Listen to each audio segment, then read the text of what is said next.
Bharatiya Janata party లేదా విద్యార్థి పరిషత్ అయితే మెంబర్షిప్ చేస్తామో మీ మెంబర్షిప్ ఈసారి సాధేసినట్టు తెలంగాణ రాష్ట్రంలో మొత్తం దద్దరిస్తారు రొచ్చులు వచ్చాయని ఈసారి.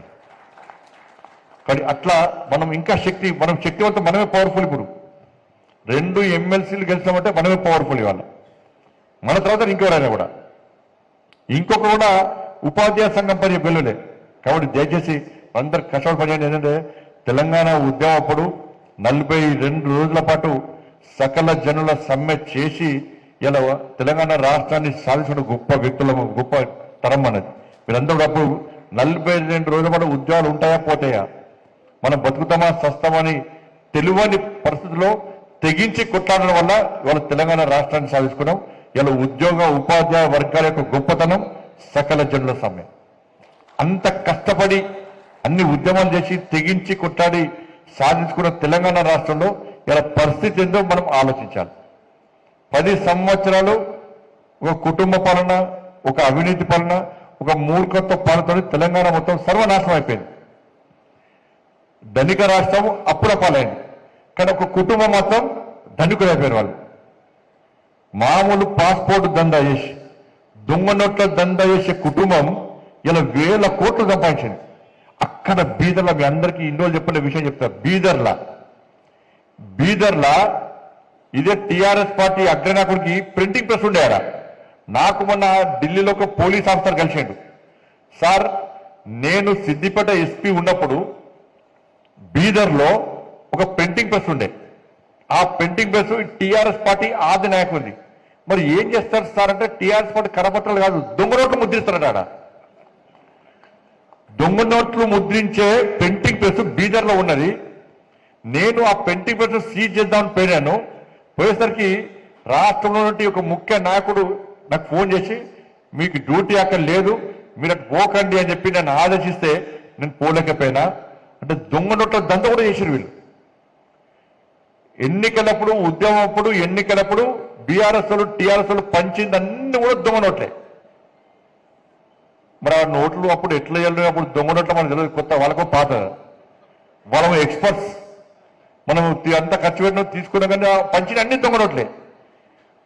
ఉద్యమం తర్వాత ఎన్నికలప్పుడు టీఆర్ఎస్ వాళ్ళు పంచిన పైసలు మొత్తం దొంగ నోట్లే. బీదర్లో ముద్రించిన దొంగ నోట్లు అవి కుల్ల.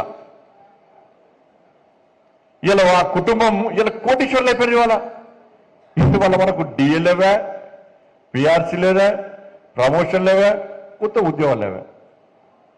కాబట్టి ఆ పార్టీ చేతిలో సర్వనాశనమైన తెలంగాణ రాష్ట్రం తర్వాత మీరు తప్ప మిగతా ప్రజలంతా ఏమనుకున్నారు, ఒక్కసారి మార్పు జరగాలి. మార్పు జరిగితే ఇవాళ తెలంగాణ రాష్ట్రం కొంచెం బాగుపడతారు. ఈ కుటుంబ కబంధాస్తాల నుంచి తెలంగాణ రాష్ట్రాన్ని సాధించుకోవాలని చెప్పి మార్పు కోరుకున్న ప్రజలు భారతీయ జనతా పార్టీకి ఓటేయాలన్నా తప్పిపోయి కాంగ్రెస్ పార్టీకి ఓటేసారు. ఇప్పుడు కాంగ్రెస్ పార్టీకి ఓటేస్తే పరిస్థితి ఏంది? వల్ల పెయిన్ మీకలు పోయి పోయేవాడు అంటే అయిపోయింది. నా ఘర్కా నా ఘాట్కా అన్న పరిస్థితి అయిపోయింది. ఇవాళ పరిస్థితి ఏందో ఒక్కసారి వచ్చండి. చాలా మంది ఉపాధ్యాయ ఉద్యోగ వర్గాలన్నీ కూడా మార్పు కోరుకున్న వాళ్ళందరూ కూడా కాంగ్రెస్ పార్టీకి ఓటేసి కాంగ్రెస్ పార్టీకి అధికారం ఇస్తే, ఇవాళ కాంగ్రెస్ పార్టీ అధికారం వచ్చిన తర్వాత ఇవాళ మన పరిస్థితి, మన బతుకులు ఏమైనాయో, ఏ విధంగా ఆగమవుతున్నాయో ఒక్కసారి ఆలోచించండి. వాళ్ళు ఎన్నికల మేనిఫెస్టోలో మేము డిఎల్ ఇస్తాం, పిఆర్సీ అమలు చేస్తాం, ప్రమోషన్ ఇస్తాం, బకాయిలన్నీ చెల్లిస్తామని చెప్పి ఎన్నికల మేనిఫెస్టోలో కాంగ్రెస్ పార్టీ చెప్పింది. కాంగ్రెస్ పార్టీ ఎన్నికల ప్రచారంలో ప్రచారం చేసింది. బీఆర్ఎస్ పార్టీ మూర్ఖత్వం వల్ల, కేసీఆర్ యొక్క మూర్ఖత్వం వల్ల తెలంగాణ రాష్ట్రం 5 లక్షల కోట్లు 6 లక్షల కోట్లు అప్పుల పాలైంది. ఇది ఎవరు చెప్పారు? సాక్షాత్ ఇప్పుడున్న ముఖ్యమంత్రి గారు ఎన్నికల సందర్భంగా చెప్పారు. తెలంగాణ రాష్ట్రంలో 6 లక్షల కోట్లు అప్పు ఉంది, మేము అప్పులు తీరుస్తాం, మీకు చెల్లించాల్సినటువంటి అన్ని బెనిఫిట్స్ ఇస్తామని చెప్పి రేవంత్ రెడ్డి గారు ఎన్నికల సమయంలో చెప్పిందా లేదా? మేనిఫెస్టోలో పెట్టినా లేదా? అప్పులున్న విషయం చెప్పారు, అప్పుడు తీరుస్తామన్నారు, మీకు రావాల్సిన బెనిఫిట్ ఇస్తామన్నారు. ఇవాళ మళ్ళీ ఏమంటున్నారు? కేసీఆర్ మా చేతికి చిప్పనిచ్చిండు, మేము ఏం చేయాలి అంటున్నారు. నువ్వు ఏం చేస్తామని అధికారంకి వచ్చినావు? నువ్వు ఏం చేస్తామని అధికారంకి వచ్చినావు? నువ్వు ఏ ధైర్యంతోనే హామీలు నెరవేరుస్తావు? ఏ ధైర్యంతో ఏ ప్రణాళిక ప్రకారం నువ్వు 6 గ్యారెంటీలు అమలు చేస్తావన్నావు నువ్వు? అప్పులైన విషయం తెలుసు, అప్పుడు తీరుస్తానని నువ్వే, మీకు రావాల్సిన బెనిఫిట్స్ ఇస్తానని కాంగ్రెస్ పార్టీ. ఇలా అధికారంలోకి వచ్చి 14-16 నెలలైంది. ఇలా ఏ ఒక్క సమస్యకు మీ సమస్యకు పరిష్కారం అని చూపట్టిరా కాంగ్రెస్ పార్టీ ప్రభుత్వం? ఏ ఒక్క సమస్య మీద కనీసం సమీక్ష చేసిరా? ఏ ఒక్క సమస్య మీద చర్చలు జరిపినరా? ఏ ఒక్క యూనియన్ పిలిచి కనీసం ఉపాధ్యాయుల సమస్యలు ఇవి, ఉద్యోగుల సమస్యలు ఇవి అని చెప్పి కనీసం దాని గురించి ఆలోచించే పరిస్థితి ఇప్పుడు తెలంగాణ రాష్ట్రంలో వచ్చిందా? రాలే.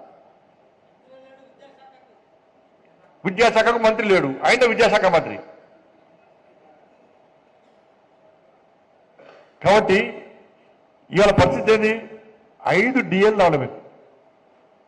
5 కేంద్ర ప్రభుత్వం ఇచ్చేటేమో రెగ్యులర్గా ఇస్తున్నారు. దాంతో సరిసమానంగా రాష్ట్ర ప్రభుత్వం ఊకే కేంద్రం ఏం చేస్తుంది? ఇప్పుడు మన కేంద్ర ప్రభుత్వం డిఎల్ ఇస్తున్నది.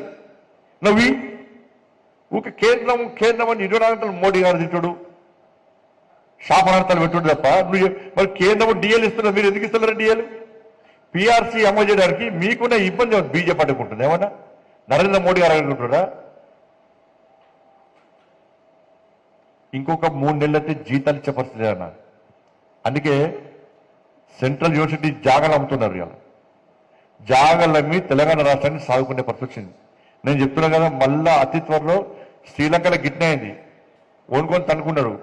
రాజకీయ నాయకుల లీడర్లు మొత్తం కార్లు గీర్లు తీసుకొని అంతా సముద్రం పడేసాడు. ఈడకంటే అవుతుంది. ఈడ కాంగ్రెస్ లో కార్లు జీవులు అన్ని తీసుకొని సముద్రానికి ట్యాంక్ మీద పడేస్తారు. గ్యారెంటీ చెప్తుంది.